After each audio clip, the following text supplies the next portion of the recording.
he was complaining about some neck pain. And so the first thing that we did with him is we tested his nerve system and see how it performed. Now, so the first thing that I usually do is I'll take an arm here. I just have him push up, and he's pretty strong. So we just adjusted him so everything should be working just fine. The first thing we do is that if the person's having neck problems, neck pain, neck stiffness, we'll put the neck into a flexion position, which means that we're basically stressing the neck. We're stressing the nerve system, okay? Push up, and we're seeing how the arm responds. Now, because he's gotten adjusted, it doesn't go weak.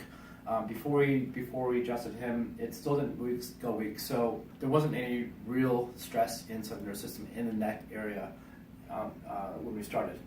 However, when we started to test the traps, this is a really specific muscle group that lends itself to not only lifting the arms up, but also to pushing the arm back. And people complain about neck pain and shoulder pain and upper back pain all the time. So we'll test the traps, and we want to see what it tests like under stress, right? So we have them push the hand back, push back. Now when we first started, it was weak. And so we fixed the traps. We then are going to put the traps into a stretch position to see if it responds to under stress. Push back again. It should still hold strong, and it did. But in the beginning, when we tested, the arm went weak. Okay. So the only solution, or the solution we found with him, was we would put his hand on his shoulder, which is what we call a therapy localization. Basically, what the therapy localization means is that when we put his hand here, we're asking the body, is this a place where it needs therapy or where it needs care? When we did it, we raised the arm, we push back again, and the arm stayed strong. Okay, so that means this is the area to go to. Now, we did the same thing to the other side. We tested the right side. Okay, we tested the right arm here. We tested the right side, push back. Same test for the traps, but it stayed strong, which meant we didn't need to do any therapy here whatsoever. Okay, so go and lay on your back side. Again, I want you to come over here. Lay your back. So I want you to kind of get a look at his feet here. Look at the ankles here at the bottom of the feet here. See that the left one is short by about 1/4 inch.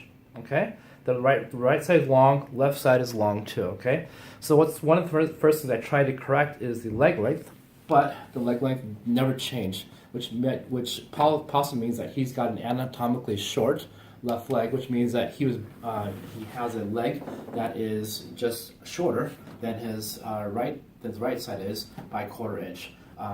Usually what we find is that with the short left leg is that the left side is pulled up here, is pulled up this way, and instead of being pulled down this way, it's pulled up so it looks like the left side is short versus not, okay? So being that it's anatomical, which just means that there's no correction that we're going to make in his system that's going to even out that left leg. So if we do find this, we usually suggest some sort of support into the feet in order to compensate for the lack of proper alignment here. Okay.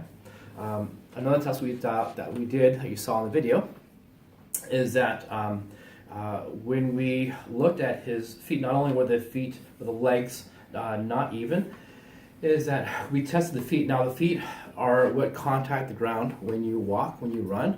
Anything you do standing up, you're going to be on your feet. So if the feet are biomechanically not functioning, if in fact the feet just aren't working, the feet don't work, which means that the knees and the hips and the rest of the body have to move more in order to work properly.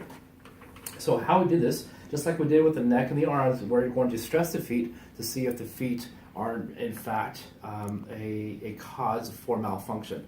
So what we did is we took what we call a testing muscle or an indicator muscle, which would be his left leg. We had to push his left leg out, push out. If we don't play with the feet, the muscle should stay strong. Now, when we start to play with the feet, if we stress the feet, I'm not bending the feet beyond what it can normally do, but just bending within its normal range of motion. If I bend just the toes, of course there are many joints here inside the foot here. If we just stress the toes here, as you saw in the video, and I'll point that out, this leg would go weak, which meant that anytime the foot moves, anytime he starts to walk or run, it's going to make the body weak because it can't handle stress in the feet. Okay, so what we did is we tested the foot. In the clear, it was strong. When we tested the foot here, put it into a stress position, push out, the muscle went weak. That means that there's a problem here. So we adjusted all the feet, we adjusted the toes, adjusted all the foot bones, and we adjusted the ankle too. And after we tested the foot, we were able to move the foot in different directions, push out, and it stays strong, which means that no matter what happens with the foot now, hopefully the next few weeks or few months, it should stay strong, which means a stronger base equals a stronger foundation to his hips, into his low back, mid back, upper back, neck, and shoulders. Okay. So of course we did it with both sides, and we found problems with both his left side and also his right side as well too. All right, cool.